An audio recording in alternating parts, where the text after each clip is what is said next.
Ayan, at dito mga boss, papakita naman namin sa inyo yung simpleng diskarte namin mga boss sa pag-install nitong piston na kit ng caliper na to mga boss. Ayan. Dito hindi ko na lang napakita sa inyo yung procedure ng paglilinis mga boss. May full video nito mga boss, papakita ko lahat doon. Dito sa video na to, install lang tayo dito mga boss. Ayan. Ganito lang paling diskarte namin dito mga boss. Ayan. Pag nalinisan na natin ng gusto yan, lahat ng piston, pati housing, ayan, mga kit na yan. Ayan, gamit ng fluid na yan mga boss, yun yung magsisilbing padulasan natin dyan. Magpapadulas dyan. Ayan, purpose niyan na para mapadulas natin yung pagpasok ng piston. Kasi pag magaspang yan mga boss, di natin nalagyan ng yan, fluid o kaya grasa. May posibilidad na mahiwa, matabak yung o-ring natin o kaya sumabit. Pag ganun mga boss, pwedeng pagmula ng tagas yan. Baka pagmumulan ng tagas yun, pag ganun, syempre, lilis yung piston.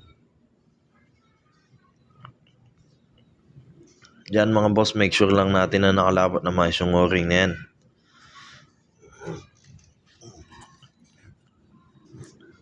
Ayan. Tapos yan mga boss, importante din yan na kailangan natin may lapat na maayos yan. Madami kasi sa mga ibang gumagawa mga boss, hindi na nilalagay yung pinaka-ring nito. Pinaka-ring yan kasi importante yan. Bago nyo ilagay yung ring mga boss, ilapat muna natin na maayos. May pagsasalpak naman yan mga boss, may lalapatan. At make sure din natin na wag matusok to mga boss kasi yan, pag natusok yan, baka pumasok yung tubig at saka yan, dumi. Pagmula ng stock up yan, pag ganun. Ayan, nung nalapat ko na ng maayos yan, pwede na natin nilagay yung ring yan mga boss. Ilapat lang natin na maayos yan. May housing yan mga boss, may pwesto yan. Kailangan na make sure natin na nakalapat na maayos. Ayan.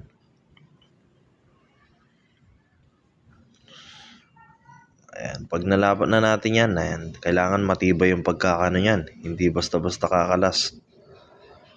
Na kahit na ayan, hila-hila na ito, kailangan di natatanggal yan. Ayan, kaya yung purpose niyan mga boss, para maipit natin at maiwasan natin na pumasok yung dumi sa piston. Kasi yan, pag pumasok yung dumi dyan, mangangalawang yan mga boss. Yun na, pagmumula na ng stock up yan, pag ganun.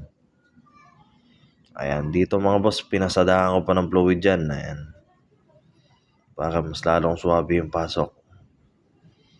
Dito yan, nilalapat ko lang ng maayos. Gagamitan ko ng hangin yan mga boss. Ayan. Kaya yung diskarte namin dito mga boss. Ayan. Yung hangin mga boss, yun yung magpapabuka sa boot. Ayan, kung kaya. Ayan, pwedeng yung gayahin yan mga boss. Simpleng diskarte lang to. Ayan, yun yung purpose ng boat. Kailangan talagang matibay yung pagkakalapat niyan. Kasi pag di matibay yan, lilis yan. At ito mga boss, ipinipress to, kailangan kamay lang. Huwag yung gagamitan ng pang-press ng preno. Kailangan swabe na sa kamay lang, swabe yan. Ayan, kaya yung diskarte dyan. Kasi pag ginamitan nyo ng pang-press ng preno, may mali sa ginawa nyo. Ganun yan. Ayan, nilinis ko lang mga boss yung pinagtuluan ng fluid dyan. Baka magtaka yung customer, may tagas, may basa. Ayan, baka akala niya tumatagas. Ayan mga boss, ganyan lang po. Simpleng diskarte lang to mga boss. Pwede nyo pong gayahin. Ayan, ganyan lang po mga boss. Salamat po. Sana po nakatulong sa inyo.